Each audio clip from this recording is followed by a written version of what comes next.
परिपूर्ण सत्यता। हेमलता खेडकर, प्राचार्य, चैतन्य इंटरनॅशनल स्कूल। आपल्या शाळेमध्ये गणपतीच्या उत्सवानिमित्त मुलांना आपल्या भारतीय संस्कृतीची माहिती कळावी, त्या निमित्ताने वेगवेगळे उपक्रम आपण शाळेत घेतो। आता सध्याची समाजाची जर स्थिती पाहिली तर पालकांना मुलांवर संस्कार कसे घडवावे ह्याविषयीसाठी खूप कमी वेळ असतो आणि ते कार्य चैतन्य इंटरनॅशनल स्कूल ही मुलांवर करत आहे। गणपतीच्या निमित्ताने आपण मुलांना अथर्वशीर्षाचा पाठ, गणपतीचा नामजप अशा प्रकारे मुलांना शिकवत आहोत आणि करून घेत आहोत। त्याचप्रकारे संस्कृत भाषा ही प्राचीन हिंदू भाषा आहे आणि या भाषेमध्ये मुलांना भगवद्गीता मुखद्वत व्हायला पाहिजे, यासाठी चैतन्य इंटरनॅशनल स्कूल विद्यार्थ्यांसाठी संस्कृत भाषेचे प्रशिक्षण देत आहे।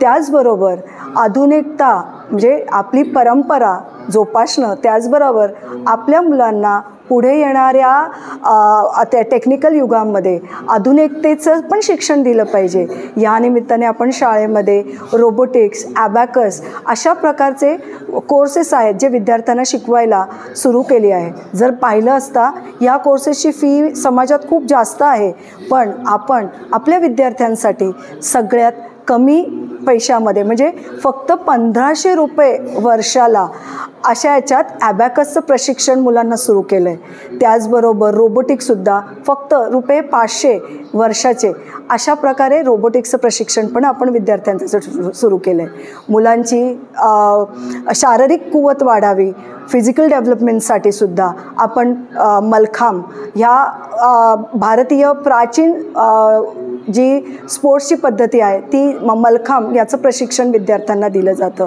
त्याचप्रमाणे भारतीय व्यायाम पद्धती ज्यामध्ये सूर्यनमस्कार, चंद्रनमस्कार, भूमिनमस्कार हे विद्यार्थ्यांकडून करून घेऊन त्यांची फिजिकल स्ट्रेंथ कशी वाढेल आणि मुलं मोबाईलमधनं स्वतःच्या शरीराकडे तसंच आपल्या बुद्धीमध्ये आपली क्रिएटिव्हिटी, सृजनशीलता आपण ज्याला म्हणतो ती कशी वाढवेल याच्यासाठी चैतन्य शाळा ही कायम कार्यरत आहे आणि तशा प्रकारचे प्रयत्न शिक्षक आणि शाळेचे मॅनेजमेंटसुद्धा त्याला प्रोत्साहन देत आहे आणि ही परंपरा आपण आपल्या शाळेत सुरू केली आहे। तर हे फक्त शाळेपुरती मर्यादित न ठेवता आपण इंदुरी ह्या गावातसुद्धा मल्लखांब, ॲबॅकस याची सुरुवात करायचं आपला मानस आहे। तर यासाठी आपण सर्वांशी इंदोरीमधले जे इंदोरीमध्ये सर्वांना इथे बोलवतो आणि त्यांच्या थ्रूसुद्धा ही पूजा करून घेतो।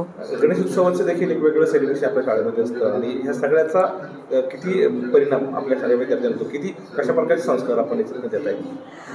आता इथे गणपतीच्या दरम्यान आपण जे मुलांना आरती करणं, अथर्वशीर्ष बोलणं की जेणेकरून त्यांना आपली संस्कृती काय आहे, परंपरा काय आहे, तसंच आपण विद्यार्थ्यांच्या आरती कशी म्हणावी, मंत्रोच्चार कसे म्हणावे याचीसुद्धा मुलांची प्रॅक्टिस करून घेतो। मुलांनी कसे शिस्तबद्ध पद्धतीने आरती म्हणावी आणि याचे पण संस्कार मुलांवर होतात।